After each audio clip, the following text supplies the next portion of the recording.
Hi, everybody, and welcome to Good News in Parks, the show that's designed especially for the park and recreation industry to bring you all together on our stage and in the audience to interact, ask questions, share thoughts, and recognize everything that you do to build communities. I'm Anne-Marie Spencer, and together with my co-host Jody Adams, we're excited to have you here for what promises to be a very enthusiastic show. We invite you to interact with us and our panel in a variety of ways. So first, we'll be asking additional questions of our panel at the end of the show, and those questions come from you. So you'll notice a Q&A logo at the bottom of the Zoom window. Please click it and submit your questions to our panel as you think of them. We'll get to as many of them as we can at the end of the show. We'll also have a poll today, and your participation is very important there as well, as your input fuels future show content. And to that end, we'll also send out a survey after the show, and we use that feedback and ideas to shape future episodes so that the show remains relevant, up to the minute, and meaningful across our diverse audience. It's not a long survey, but your input is important. And it also helps us coordinate your information so that we can send CEU certificates of completion to those who desire them.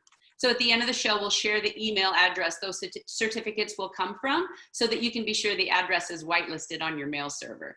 And finally, we need you. We thank you for the fabulous feedback that you've sent about the show, and we are so happy that it's connecting so many amazing people in the field of parks and recreation to discuss and share. So let's grow the network. If you like the show, we would love it if you would share it with your team, grow the movement, and pass along all the good news that's happening in parks. And with that, I'll turn it over to Jody to introduce our panel and special guest today. Jody? Anne-Marie, thank you. We are fired up today. What a great panel today, and we're excited about introducing a new segment of the show that periodically will introduce a special field expert. So let's get to the introductions. First one is Michael Kalvort, Director of City of Boca Raton, Florida, Parks and Recreation Department. Michael is a fellow member of the American Academy of Parks and Recreation Administrators, and he's also the past chair of NRPA Leadership Development Network. Michael, welcome to the show. Thanks for having me. Carrie Fullerton, Executive Director, Arlington Heights Parks District in Illinois, fellow member of the American Academy of Parks and Recreation Administrators. She's also a past chair of the NRPA National Revenue School. Welcome to the show, Carrie. Thanks, Jody. I'm so glad to be here. We're excited too, Carrie. Thank you. Corey Willson. Corey, so glad to have you. Superintendent of BREC, East Baton Rouge Parish, Louisiana, Parks and Recreation. He's an accomplished parks legal counsel and past instructor at NRPA Director School, but also you're a past principal in the field with Morris Ward Group, the minority-owned national management consulting group. Corey, we are so excited to have you on this show. Welcome. Thanks for having me, Jody. I'm happy to be here. You bet. And now for our special field expert. We all know Tracey. Tracey, we are so excited to have you, Tracey Crawford, Executive Director of Northwest Special Recreation Association. She's a fellow member of the American Academy of Parks and Recreation Administrators, and she currently serves on the board of directors. She's also a past president of the therapeutic branch of NRPA. And then the key today is she is going to share her views of current strategies in offering therapeutic programming and services during these unprecedented times in the future. Tracey, we're so excited you're our first special field expert. Welcome. I am honored. I am honored. This is so exciting. And Tracey, I've got to add that we've got a comment from our audience. D. Nance says hello to you from Hoover, Alabama. Wonderful. I love it. The fans are coming in. I love this. Love it. That's what this is all about, being live. Okay, panelists, we're going to jump right into our first question here. As budgets are being reanalyzed for 2021 and 2022, how are you communicating with the public on the budget decisions going forward, the public engagement, and then in turn, how are you asking the public to be invested in your park system? Might have a little different twist today. Michael, let's start with you, please. Well, first off, again, thanks for having me. I'm a big fan of the show. I always look forward to this, sharing the good news that we have all throughout the nation. You guys are doing great things, so thanks again. And I'm excited to hear from our panelists.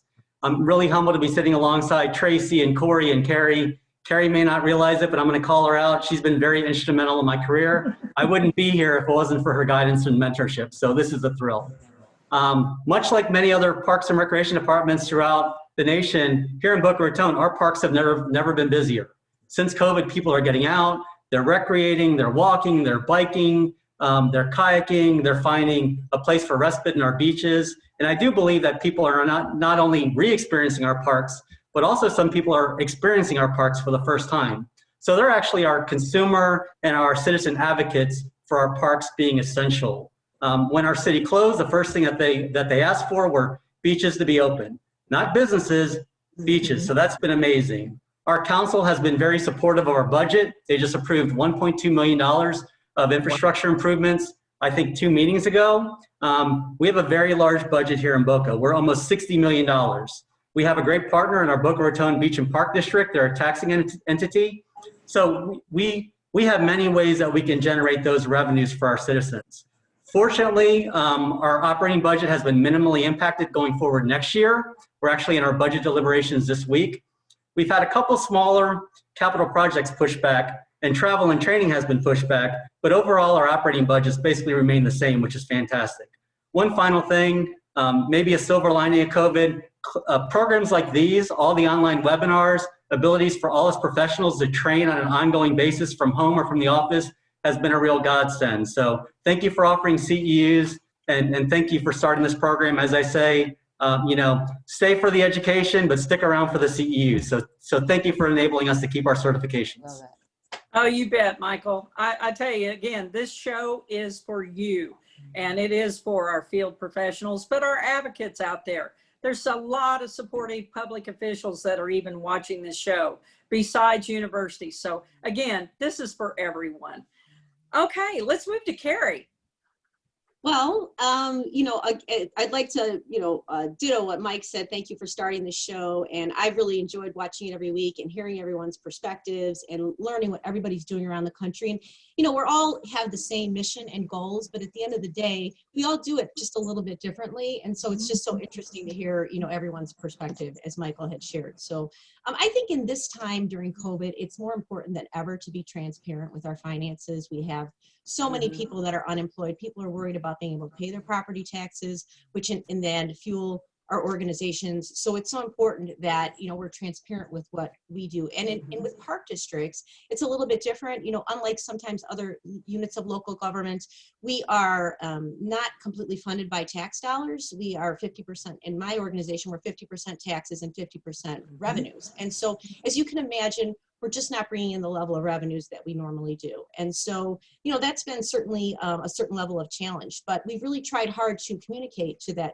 our community. We give a monthly forecast to our board so that we can look at every 2 weeks at how our finances are doing and share that with our community so that they can understand perhaps maybe when their tennis court doesn't get fixed as quickly as they'd like it, or something's not happening the way they'd like to see it happen. There's actually a reason, and we're sharing that transparently. We invite residents to share, their participation in our major capital projects virtually, and that has been really new for us because we're all used to having these great town hall meetings where everybody comes in and looks at these great big boards of drawings, and now we're doing all of that virtually, and it's actually allowed even more people to participate. So as Michael had shared, the silver lining and some of the things that have happened with COVID is we've been able to share with people, even more people, what we're doing and allow them to participate in that. We've been working with a PR firm to share the financial status of our organization with our community. And actually Zoom has allowed more participation in our public meetings than we've ever had before. So we can share our finances that way with our community as well. We've had lots of residents, now as we've talked about, that have been in the parks more so than ever. And so many times you get an email about things people they'd like to see different or changed. And so we've been able to share our financial situation through our responses to those emails as well. We're reorganizing our budget. We're reprioritizing our capital spending. As Mike had talked about, we're cutting our travel and some of those things. And internally, I think it's equally as important to share with your residents as it is with your staff. I held a town hall meeting and kind of shared just the general, consensus of our finances with our team, so that everybody at every level knows where we are and what's going on, and hopefully can kind of see the trajectory in which that we're headed. So. Well, Carrie, that's so important. It's not only internally or externally, everyone should know what's going on with the finances, and in real time too. And I admire you, because you actually, when I contacted you, you were on fire. You were like, I said, how's it going? And you said, oh, we're in operation. We're ready to go. We're gonna take this on. And I appreciate hearing that from a top professional, just like Michael, just like Corey. You've all been that type of attitude. And again, talking with Tracey yesterday, I mean, we're not gonna have anything hold us back. We're going for it. And no matter what that challenge is, we can go through, and we will go through that wall and get it done for the public. So great job. Thank you. Corey. Yes, and so, just following up on Michael and Carrie's comments, I too have to thank you for doing this show. I tune in every week and take notes, and I try and learn as much as possible from professionals across the country, similar to Michael and Carrie. I'm actually taking notes while they're speaking as well. And so, like Michael, I also have to, I'm relatively new in the Park and Rec. I'm gonna keep saying that for as long as I can. Less than 10 years in the business, and so I owe a lot of gratitude to Carolyn McKnight, which a lot of you know. Carolyn hired me 7 years ago, and I'm literally sitting in the seat that she was sitting in before retiring here from BREC. So I always want to acknowledge that. In terms of our budget and finance, so my background is in finance and accounting as well as law, and so that's sort of how I made my way into the recreational field, overseeing the administrative areas prior to coming on as a superintendent. And so, timely question, we're on a fiscal year that ends in December. And as a result, we're right in the budget process right now. We have to go before our board in November and present that to the public and let them look at it for a month with comments.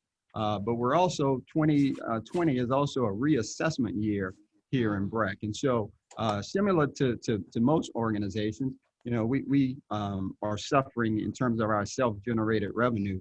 We're looking at a decrease of about 50%, maybe a little less than that, 45%.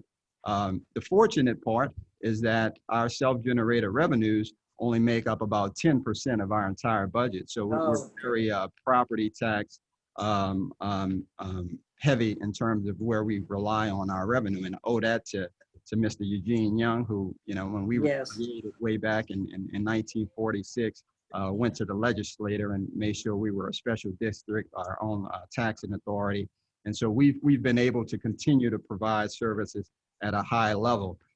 Obviously, as a public, we are not allowed to pay people who aren't working. And so when there were some things that were closed and shut down, some of our part-time staff decided not to continue. A lot of them were getting more money from unemployment than they were getting working 10 hours here at work. And so, but I mentioned the reassessment year, and that's important because we're fortunate that our property taxes in the parish or county here increased significantly. And as a result of that, we're going to get an increase in property taxes too. But our board has to vote on rolling forward so we can get that increase. But we are in a red state, and I don't want to bring too many politics into this, but and it just nationwide, taxes is not something people like, not a very happy tax environment. So this month I'll have to talk about the importance of why we want to roll forward. We currently get about $64 million a year in property taxes. With the increase in property tax value, we're going to get about 67 million. And so I sort of have to talk to my board as well as the public about why it's important that we get that additional 3 million. And it's a bit of a challenge because, again, thanks to all of my predecessors, Bill Palmer, Eugene Young, Carolyn McKnight, we've operated very efficiently, and therefore we have a sufficient fund balance as well. And so, you know, the discussion becomes, well, do you really need it? And my take on that is, you know, as a park and recreational professional, and again, fell in love with it since I joined and continue to grow my passion about all the things we can make an impact on. You know, I believe we can do more with that $3 million than anyone else. And so that's right. And so, yeah, you know, if you want to address, you know, you're worried about transportation issues. Okay, well, we're building trails and that to help with that. You know, you're worried about flooding. Well, you know, we can accommodate that with building, you know, lakes in our parks to hold more water. And you're worried about education. Well, we have programs here that help in education and so forth and so on. And more than anything, I say the reason the property tax increases is because we have great parks in the system. So we should benefit from that increase. But we've been fortunate. We are, you know, speaking of transparency, bringing on new software that will allow the public to basically see every check we write. And so that's the position we're going to in terms of transparency, and hope to be there this time next year. That system will be implemented in January. But it's important to be transparent. It's the taxpayers' dollars. We have to tell them what we're doing with their money, and as well as help them understand why we're doing what we're doing. The whole concept of cost recovery, public benefit versus private benefit, that's an education process that, you know, for our staffs, I mean, like Carrie talking about how you got to educate the staff, but also the public, as well as your board, to let them know why we're doing making the decisions we're doing. So. Well, I think, again, Corey, you're just opening every avenue for the public to be engaged every moment. Yes. So anyone, this type of software that you're talking about, this is very innovative, that they could go in and actually see exactly what you're dispersing on a daily basis. So we really compliment you on that, because that's important. It's funny you brought up a little bit of politics, and I'm going to only keep it very short and sweet. But you know, one thing is we cover some national stats here on this show and national news that's coming out. So let me just give you one that just came out this month by the NRPA engagement. And so the report that just was published by NRPA, 72% of US adults are likely to vote for a local politician or leader who makes parks and recreation funding a priority. Now, this has just come out. So we are essential, we are important, we are the people's parks. And I just think what you all have just said sums up that, thank goodness we have you as dedicated officials that are knocking it out, because it is so important every day. And then just one other final little tidbit nationally I want to give you is, you know, people visit their local parks and recreation facilities more than twice a month, and an average of 1 in 10 visits at least once weekly. And this has been increasing, as you all have acclaimed to and pointed out. So I don't see us going back. I see nothing but going forward. So thank you all for your answers. I'd like to go ahead and move to question number 2. How is your department conducting and offering therapeutic, inclusive programming and services during the pandemic? And Tracey, this is where we're going to come back to you at the very end to bring us around on this because of your expert field experience. Awesome. Let's go ahead and start with Carrie first. Well, thanks for asking that question, because I love to brag about our Special Recreation Association, and I love to have this whole big show to brag about it on, which is great. So, you know, the Arlington Heights Park District is blessed to partner with several other communities surrounding us to form the Northwest Special Recreation Association, of which Miss Tracey Crawford is the executive. And of course, you know, as you said, Jody, Tracey is, you know, a foremost expert in this. We are really blessed to have her leadership at the helm of our association. And I can only speak now from my own perspective. You know, having been a single mom for a long period of time, I can tell you that if I had to work in this environment from home, from Zoom, and I had, you know, just with my children, and now and include the fact that my child might have a special need, I just don't know how many people would survive without the amazing services that our Special Recreation Association provided in this time. I mean, really, I just don't know how some families would survive. And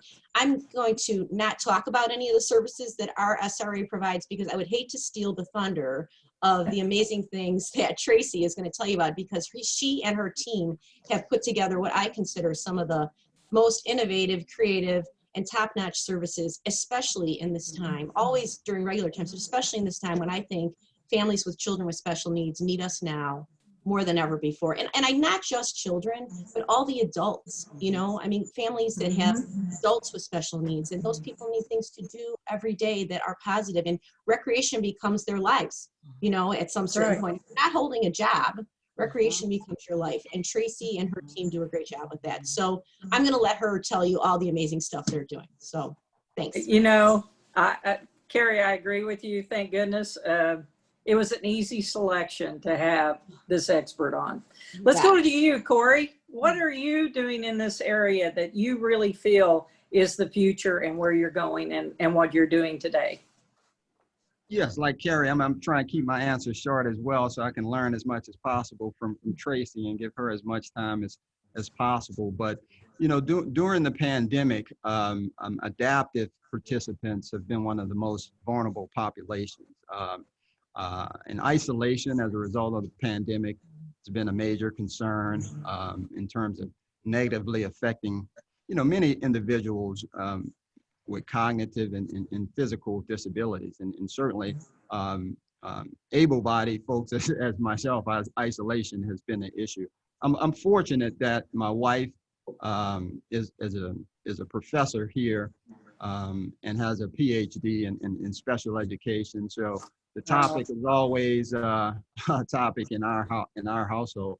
But here at BREC, you know, our primary focus was really to just remain engaged daily with the participants. That was through, you know, virtual chats, social events, different types of game nights and physical activities. You know, we talk about some of the benefits from the pandemic. The virtual programming is something we're never getting rid of. I mean, it's been so well received, and it's something that we expect to continue, not only for those with cognitive and physical disabilities, but everyone. And so it's just been important for us to keep engaged on those activities. Also like to mention, you know, the caregivers in this situation also are important, and we need to think about them. We've had some programs, and we have some programs coming up, cooking night. We have a talent show that's coming up, as well as a teen game night that's coming up here pretty soon as well. So a lot of virtual activities, and you know, even as our governor announced that we're going to phase 3 today, this population, along with, you know, seniors and some other at-risk population, will probably be some of the last programming we actually are able to come back face-to-face with. Well, thank you, Corey. And again, you're so fortunate to have that support even in your home. Yes. Because again, you totally get it inside and out, just like Carrie and just like Michael obviously get it, besides our field expert, Tracey. So let's go to you, Michael. Well, I'm a little bit jealous of Corey because we just entered phase 2 like a week ago. So we're still getting our sea legs under us, and beach legs, should I say. But much like Corey said, and Carrie also, you know, we've been providing virtual programming, and it's been a little bit of a struggle. You know, some of them have worked, some of them hadn't, but we're learning as we go along. Our libraries, which is part of Recreation Services, we've offered some storytime programs, which have included participants on the spectrum. I was able to attend one of our virtual camps with our amazing Gumbo Limbo Nature Center, which had inclusive elements. Now during September, we do this program called STEAM Through September, which ties right along with the start of the school year. We bring together several of our facilities, and we create take-home bags so kids can learn about science and technology. And these have elements which are good for kids of all aptitudes.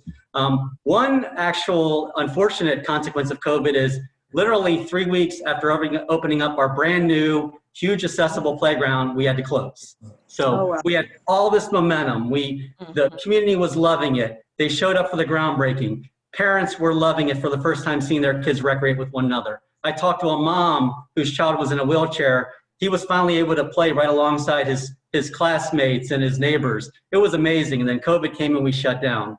So we're now back open, as I mentioned. All our playgrounds are used at your own risk, but we're trying to find ways to bring everyone together. One final thing. We have 2 of our facilities that work very close with our school district. We offer science programs, which kind of satisfy some of their requirements. Since we now can't do on-site field trips, we're trying to find ways to do that virtually so we can cater to those kids on the spectrum and those kids that learn in all different ways. Oh, that's wonderful, Michael. I know in talking with you in advance, that was hard for you because you were so on fire with that and ready to keep that open. But hey, you know what? You're back up and running, and there's more great things to come. The air went out of our balloon, which is one more reason why we don't need balloons by the beach. Oh my goodness.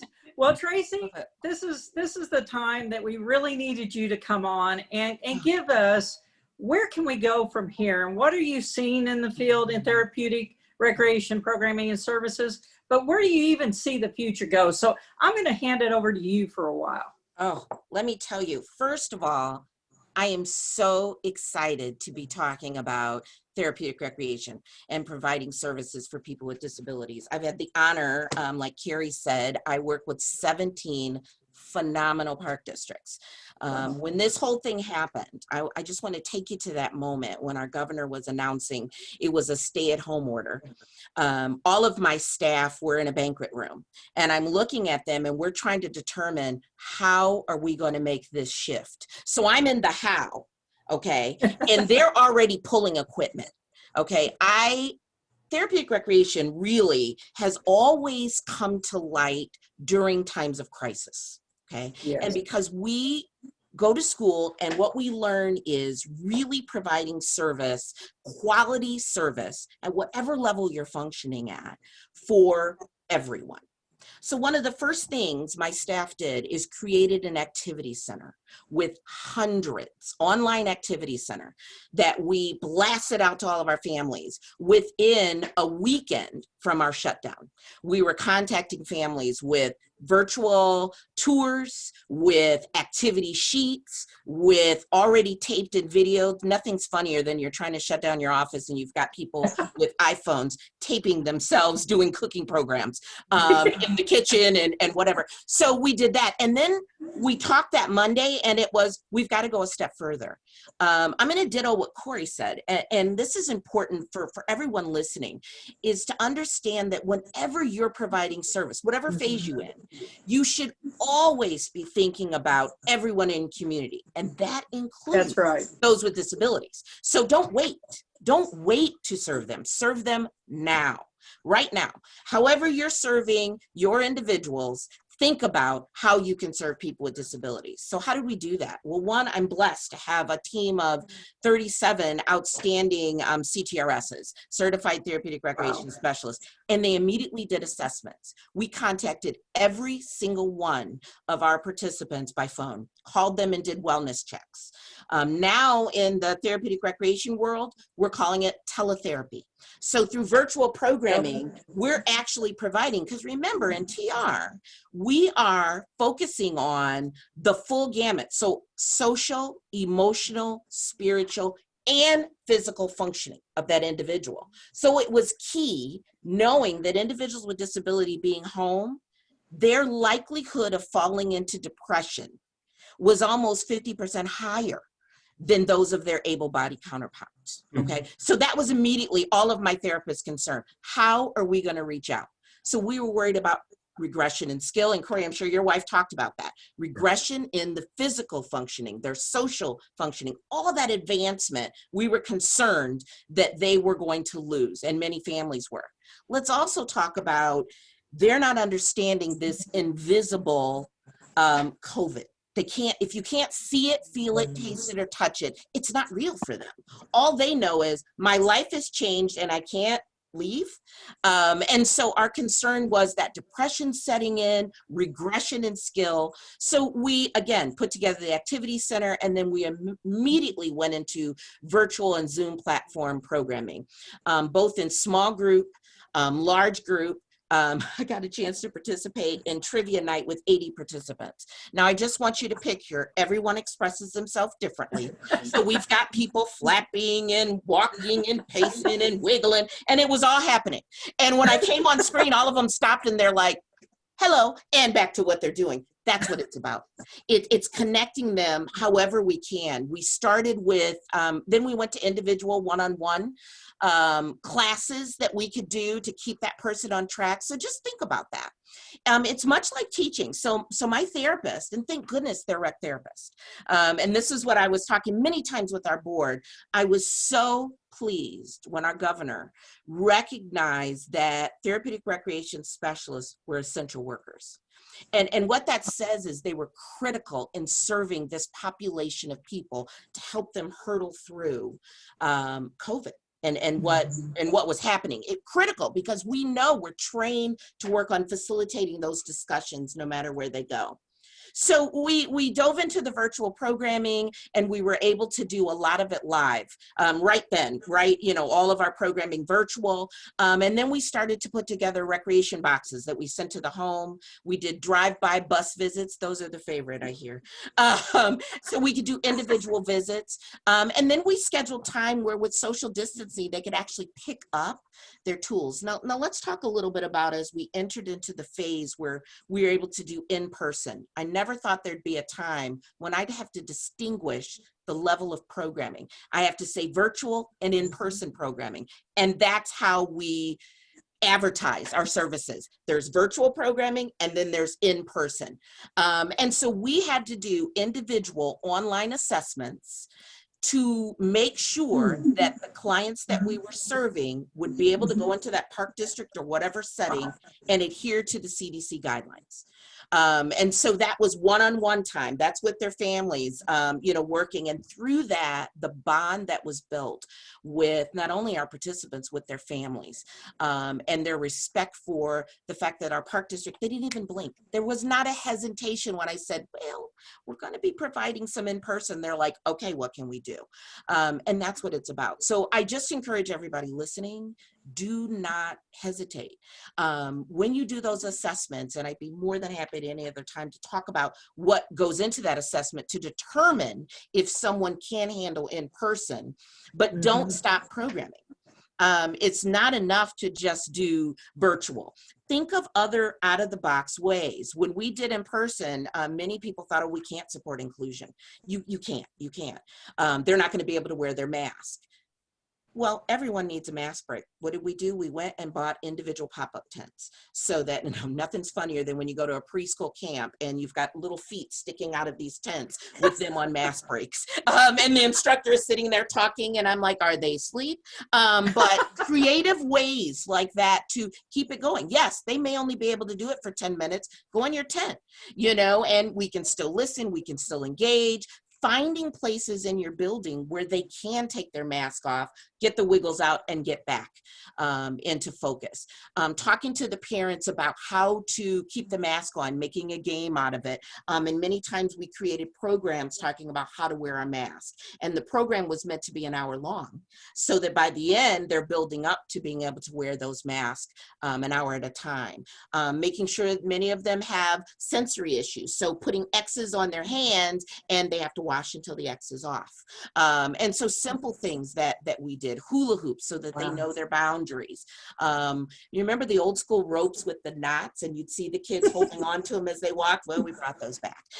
You saw a lot of participants all over the northwest suburbs walking around. So really I saw my staff dig into their toolkit of what it is to be a rec therapist. And it wasn't a matter, they did not hesitate on should we, can we, it was how do we provide those services. Much like Michael said, it was, you know, you tried it, we do month-to-month programming. No longer than that, because you want to evaluate, did this work? Did it not work? If it didn't work, you change it for the next month. So seasons are gone. Everything is online. Many of our families, and remember, they don't always have access to virtual or to internet. And so oftentimes it was us getting hotspots out there and asking for donations for iPads so that that group home or that whatever could participate. Now we're in the new world, and let me tell you what our day program looks like. I went to visit yesterday. We've got 40 participants that are participating via Zoom, while 20 participants are in person, and they're all participating together. Wow. That's the future. We'll never go back. We'll never go back. We found ways to do assessments via Zoom. We can do them faster. You don't have to wait for that individual. We can set them up and do them right then. We're able to, the number one reason why individuals with disability don't participate in recreation is lack of transportation. We've taken that away. So those that can't access, we've got someone from London who is now participating in our programs. It's wonderful. He's on our day program and he's right there. And so boundaries are down. It's just really opened. I think our park districts are now seeing, though they've always seen the benefit, but they truly, in times of crisis, see how my team was able to shift and continue providing that service. They never skipped a beat. I can go on and on. The last thing I want to mention is, Michael, you talked about schools. We have a leisure ed program, and we have 100 schools that we're going into, and you know, they can't do adaptive PE, and they're not going anywhere. Guess what? We've mastered that virtual. We got it down.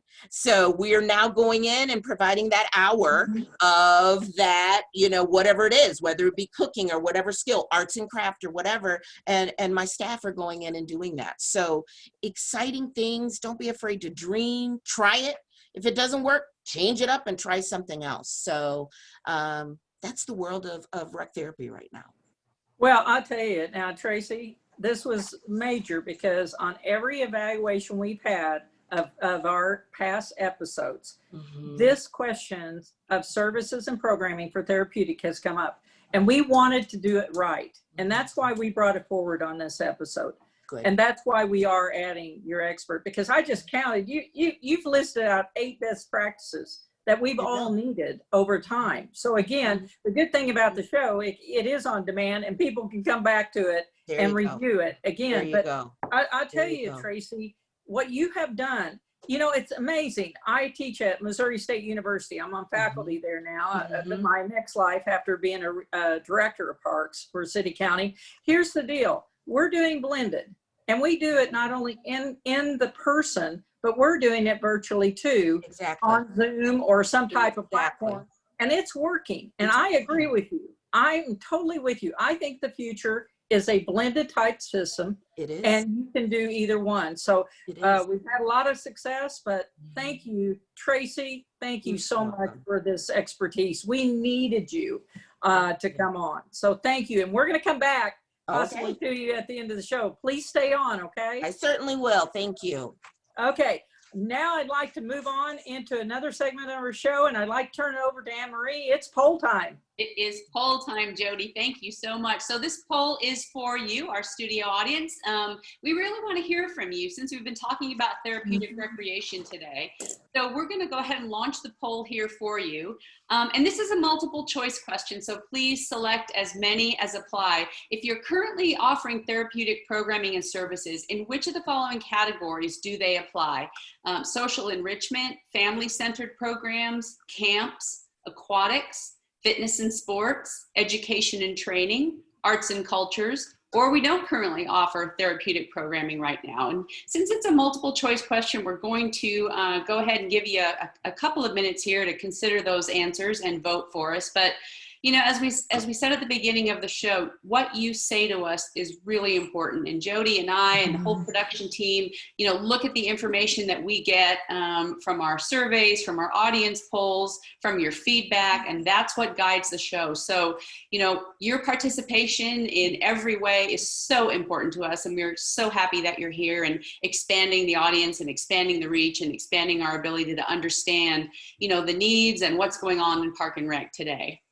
So it looks like most of our folks have voted. We'll give you about 10 seconds more here, and then we'll end the poll and share it with everybody. And it's really interesting to see. There's a lot of diversity between your answers. So Here's what it looks like. It looks like 44% offering fitness and sports. That was our top result. But social enrichment and arts and culture are also, closely behind that with 41%. 37% are not currently offering therapeutic programming. And then you can see how education and training, aquatics, camps, and family-centered programs kind of round out the rest of your answers. So thank you so much for taking that time. And Jody, we're going to take it back to you, please. Well, I tell you, this is important because as you can see, we have a diversity of offerings going on in our country. That is fabulous. Yeah. So, we can keep helping each other because we're all doing something a little bit different. Right. Let's go to our third question for the show today.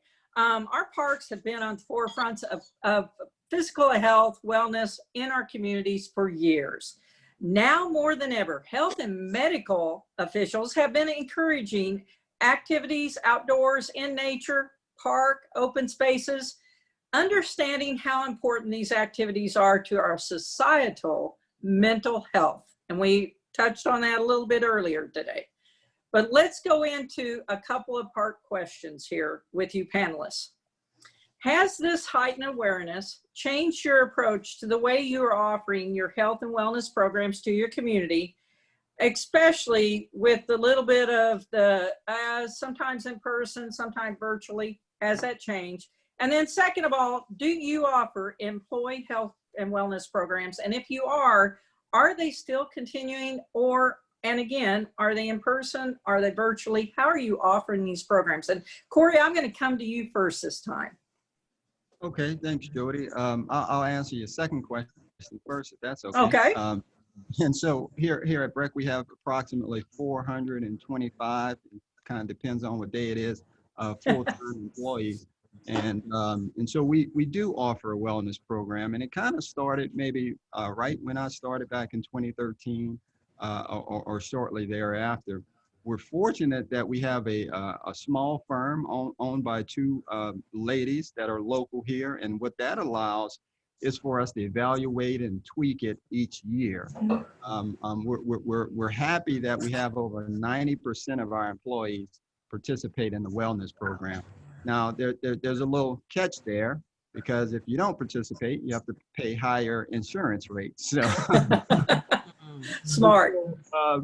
And so, yeah, we've had great participation. In terms of changes going forward, one of the things I'm thinking about, and I don't know if my team is on here listening, but this will be the first time they've heard it.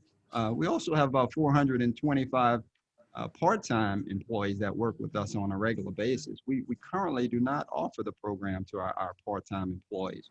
But one of the things this crisis and every crisis kind of shows you is what's really important, right?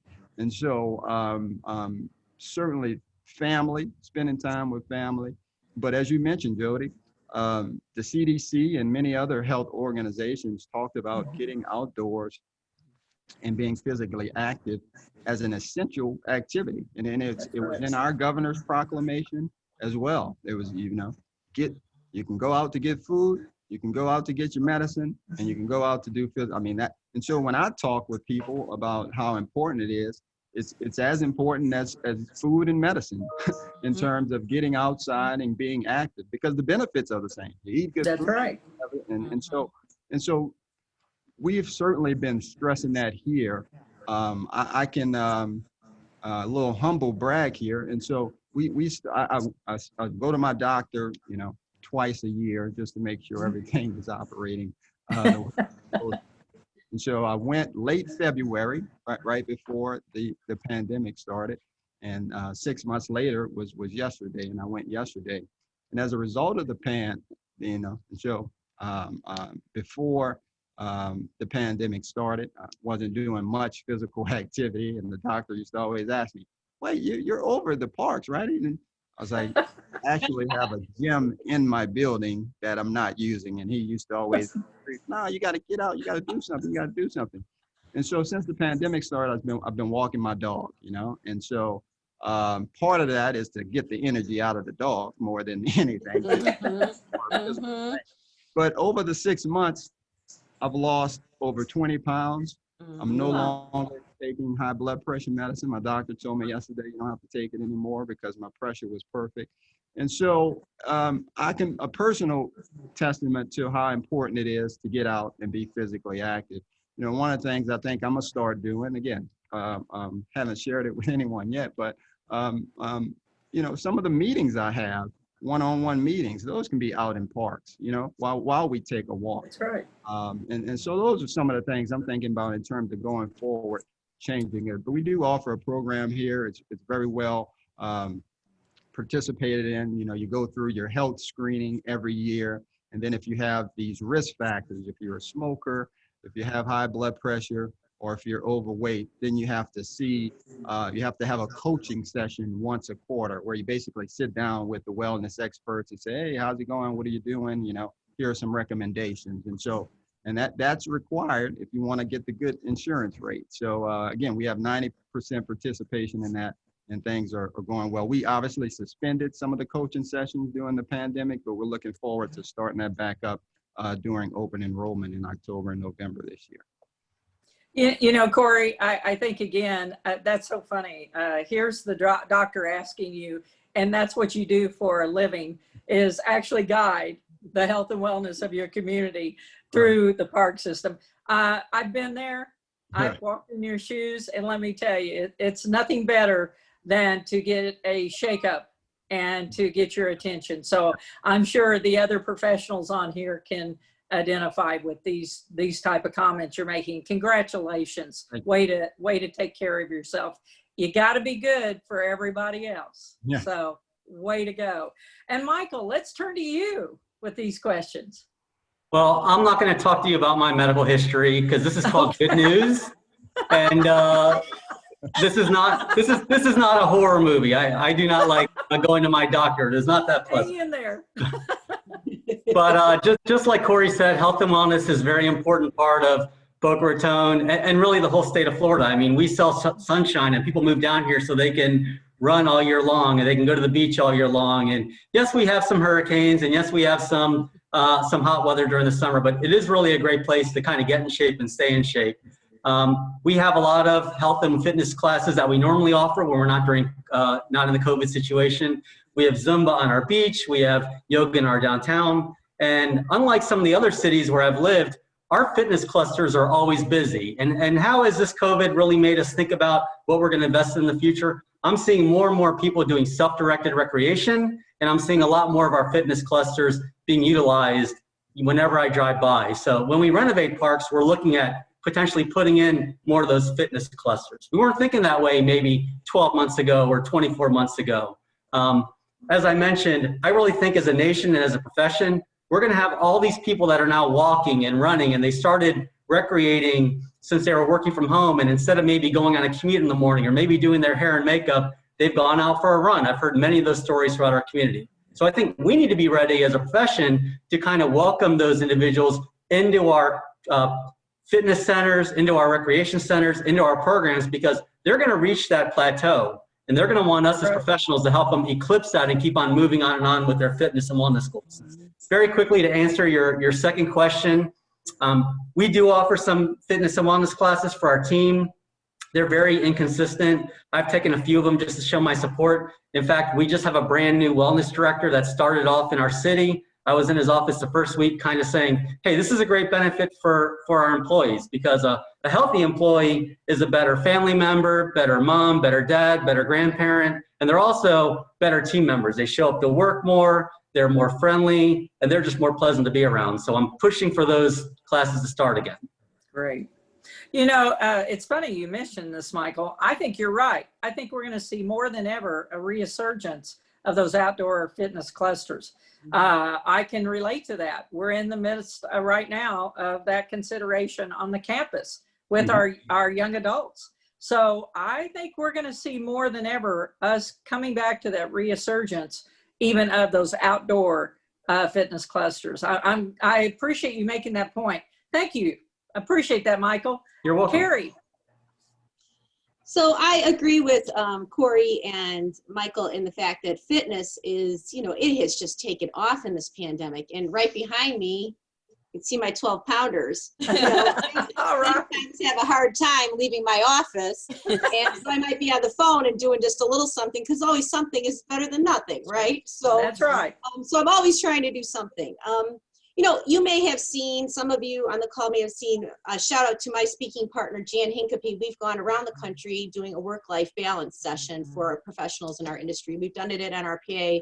We've done it at several state conferences around the country. And, you know, what we find is that people in our industry have a terribly difficult time balancing their work and life. And that's because, you know, the line, we work when other people play.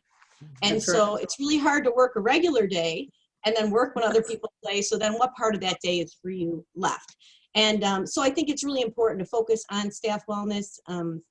At our park district, we offer health incentives, screenings, even annual flu shots for people, because sometimes it's just hard to find that 10 minutes to go to Walgreens to get that flu shot. But we all know that the flu shot's going to be more important this year, probably than it's ever been, maybe perhaps in the past. So I certainly feel that, you know, it's important to have my staff, you know, be healthy. We just had our #1 person on our staff who always create all these great fitness contests for all of us to participate in retire. So I got to find somebody else on this team who's going to take that over for us. But it's really important. And I find now, and I'm sure that everyone on this call, I find now that I'm working more hours, and so is my team, probably than we ever have, because we're constantly pivoting to whatever new direction comes out. And it seems like in the state of Illinois, the direction many times comes out at Friday at 5 o'clock. So convenient. So Yeah. we're having staff meetings on Saturday morning at 8:30 to try to figure out how we're going to open these pools, how we're going to open these fitness centers, how we're going to make whatever we can make happen as quickly as we can so people can participate. So shout out to my team for pivoting with me and trying to also maintain their own health and wellness. As far as our community, I started this job on March 2nd, and when the state shut down on March 16th. So it's been really interesting and crazy. And right in January of this year, we opened our brand new $17 million health and wellness facility with swimming pools and brand new fitness center, double gym, the whole deal.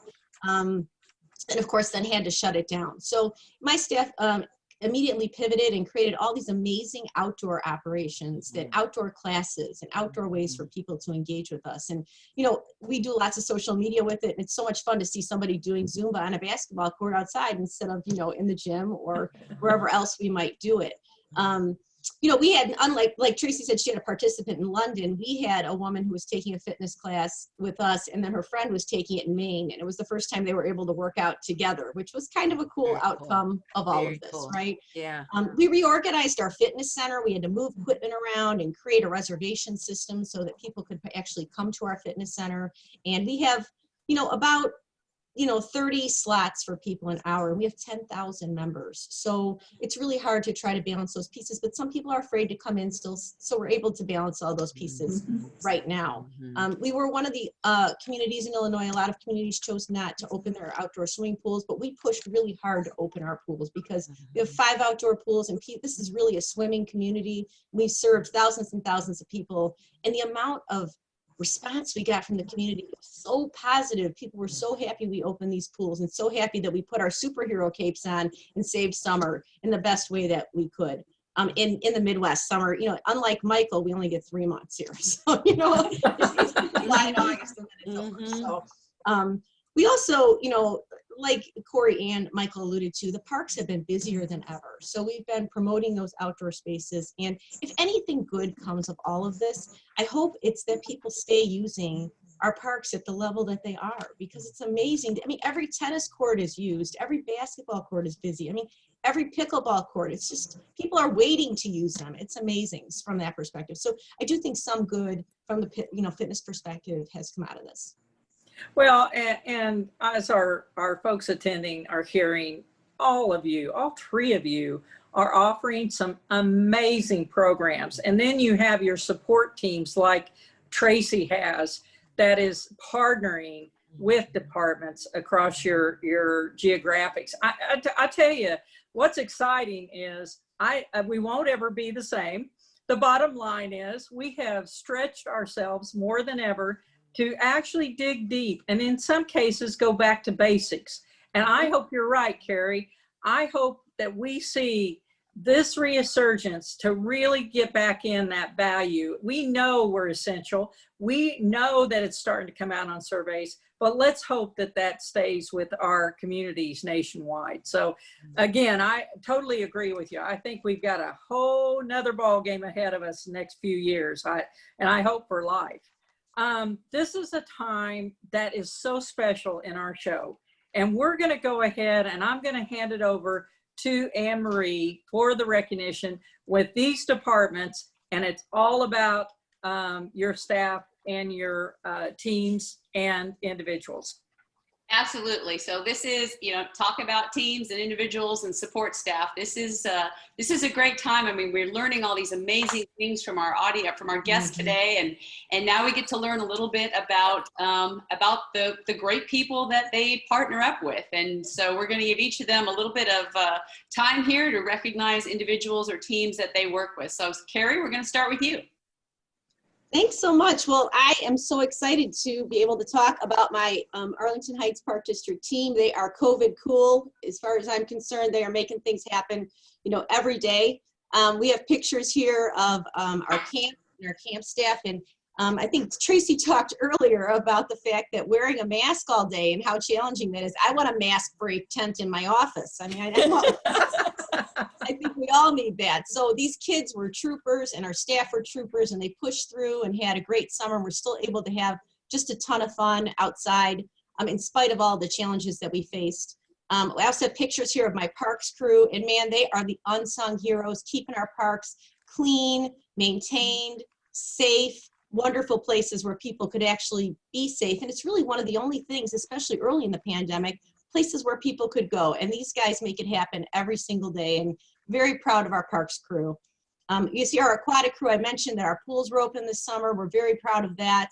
The fact that we got them open, the fact that we did it, take temperatures, we had to ask people questions, we had to have them make reservations online, and we still got them in, and I think people really enjoyed themselves, our aquatic team, not to mention that they had to train, and of course here at the end of the season, and I know everybody experiences this, many times your full-time staff are in the lifeguard chair. So shout out to those people that are doing, 2 or 3 different jobs at a time right now. We have our fitness staff, those people who are working outside and inside and being socially distanced and making sure that people have those opportunities. And then our dance program down here in the left-hand corner of this picture, it was one of our programs that absolutely thrived during this time, and people didn't seem to mind participating virtually. So and overall, I'm just really incredibly proud of my team. And I'll say this, my department heads, who I just have only had the opportunity to work with for 6 months, Jason Myers, Ben Ray, and Brian Meyer, and my assistant Kendra Maher, they have just been the rock that have helped us keep all of this together. And I am so grateful and blessed to work with these people every day. That's awesome. And thank you, Arlington Heights team. I mean, it just looks like such a fun, diverse bunch of activities. And, you talk about good news, seeing the happiness, even though I love the pictures of the kids, because even though they have their masks on, you can tell they're smiling behind them. So that's really cool. All right, we are going to go to Carrie. Talk about your team, please. Corey, I'm sorry. Oh, I was wondering if Carrie was going to talk about BREC. Carrie and Corey. I can do it. That's why we're live. And so when I applied to replace Carolyn back in October, November of 2018, my main reason for doing it is because I had worked with the team here for 5 years, and so I sort of knew we had a great team. It was a secret to everyone else, but I knew we had a great team. I wouldn't have to make many changes. And so I know I have a lot of pictures there because I wanted to recognize the entire team. I'm often telling our team how we're a team, and we're a team. And so I couldn't have come on here and just recognize one person or one area or something like that. But if you're like me, you're excited about today because today is the start of football season. And so didn't think we'd get here. And speaking of football, big ups to the national champs, LSU Tigers. I love it. one of the things that makes football so fascinating and the biggest, most popular sport in the world is because there's actually 11 people going against it. I mean, that's the largest number of players that have to be coordinated in order for success. And so I just quickly want to run through my team and from a football sort of perspective. And I share this with my team too, and I'm kind of clumsy with it, so just bear with me. You know, I often talk about the accolades that we get out in the public is sort of like scoring a touchdown. And so all the program areas who are saying, oh, it's a great program, you know, they sort of score the touchdowns and get the points and stuff like that. But anyone who knows football, none of that can happen without a great offensive line. The guys who are blocking and you know, don't get any credit, but they're the ones. And so I always talk about our administrative support services, you know, communications team, in terms of the news changing every day and getting that out to the public. What's open, what's closed, what are we doing? Answering questions from the public. They did a great team, and they're led by Cheryl Michelet. My IT team, you know, as we talked about working from home, we had to switch and work from home. You know, 1,000 people had to switch and work from home on a dime. And our IT team stepped up and made that possible as quickly as possible. You know, finance and HR, I mean, nothing happens without money. And whether that's, you know, and so our finance team, our HR team, making sure people still got paid, you know, and all those sort of things like that. And they made it possible for, you know, some of the guys, you know, the zoo obviously is one that receives a lot of public attention. Our zoo has been doing historic numbers since they've opened. You see some pictures down there. Our zoo is actually up the road in Alexandria. You know, Hurricane Laura came through here and caused some significant damage to the Alexandria Zoo right up the road. And we have people from our zoo who are there helping. So very proud of those guys. You know, other, you know, public facing things is golf. Golf was one of the few things, although we closed for a little while, stayed open throughout the pandemic and was able to serve people in a safe manner as one of the few outdoor recreational things that could take place. And so our golf team has done a tremendous job, and we've seen some historic numbers since we've opened. And obviously the recreation team, you know, I get emails all the time. Thanks for that great virtual program. You know, my child really enjoyed that. And so for them to be able to switch to virtual and then do in-person camps, you know, a lot of talk about school start and all this. And I'm saying, hey, my team is already sort of taught in school, in a school environment. So hats off to them for being able to do that in a safe manner. Because again, they had to be safe in order to make the public and the parents feel safe.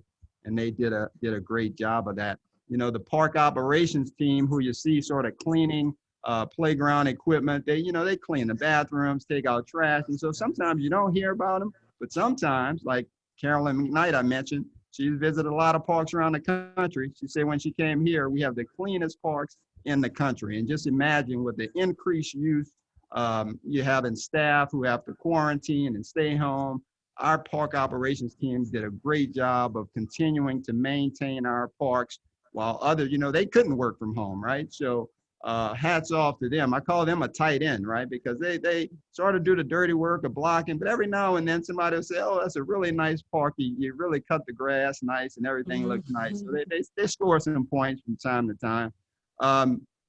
Our planning team is, I call our running back, because they're our workhorse. Planning and construction, they never shut down during the pandemic. You know, sometimes when the weather gets muddy, you can't pass the ball or anything like that, but you can always turn around and give it to your running back. And so our planning team, construction, we have some great projects that are continuing. Designing of our parks are still going on. And, you know, in the superintendent's office, quarterback, you know, you get a lot of credit, more credit than you deserve, and you get more blame than you deserve. So, you know, superintendent's office, we have a legal, we have our chief operating officer who helps with all the operations and making sure those things are going well. We have our park rangers who are going around checking parks, but Sorry for that long-winded answer, but I wanted to make sure I recognize the entire team who's done a great job handling our first global pandemic here. Yeah, no, it's all good, Corey. It's a great looking team. Thank you, BREC team, for all you do. I absolutely love that sign too in the upper right that says Heroes Walk Here. I mean, that would certainly make anybody feel good that was walking along that pathway. Okay, sounds good. Carrie, on to you.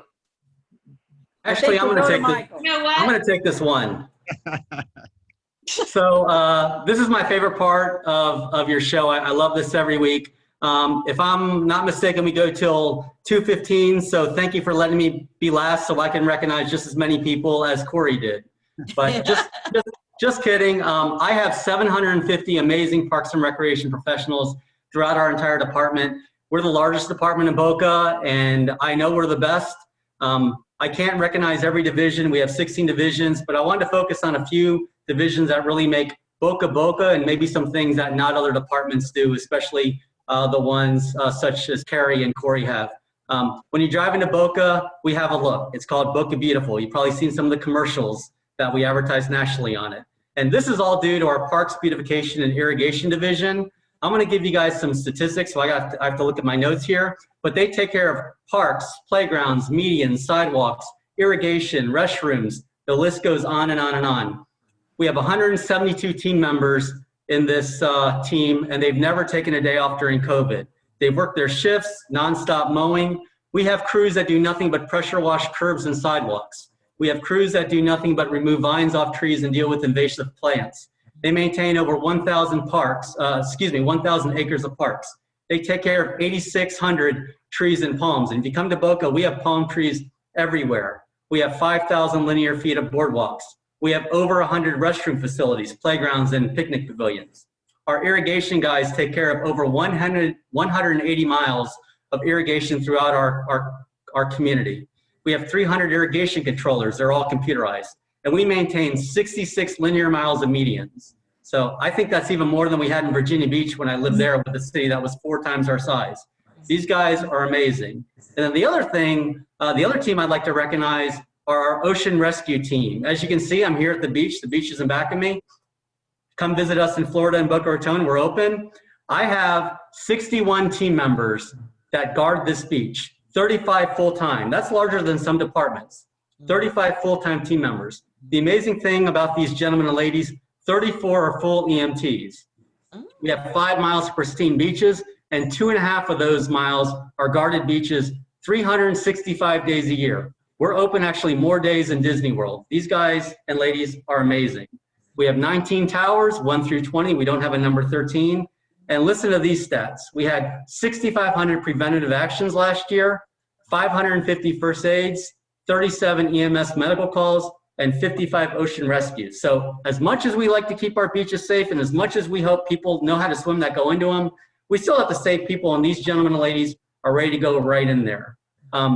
My entire team, my entire department is amazing. I've worked in a number of different communities and cities, and these guys impress me on a daily basis. One more thing real quick, one final shout out. Our Deputy Director, Michelle Zimmer, is battling cancer. She just got home yesterday.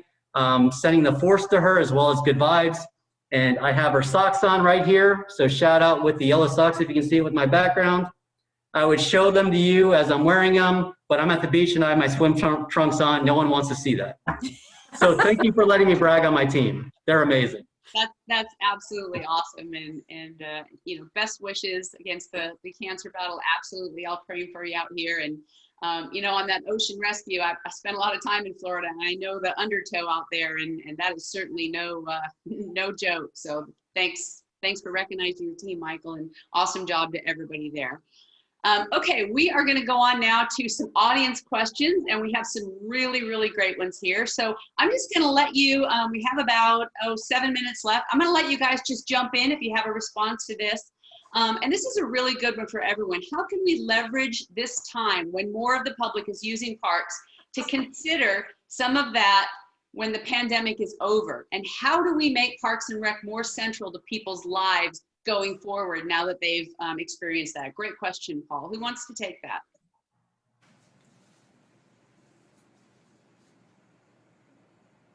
Anybody? I'll go ahead since someone else is jumping in. We kind of talked about it a little bit before, but I think we have so much momentum going forward from all these citizens and users of the parks from the last 3 to 4 to 6 months. I think we need to be ready to keep our message going that you can find time, you can make time, and spending time in parks is very, very important. Some people are going to start going back to their jobs, they're going to go back to their offices, kids are going to start going back to schools, but we need to really motivate our citizens. We need to have a united kind of branding message from NRPA and our leading professionals out there to say, you can find time for recreation even though you're back to what is now a normal.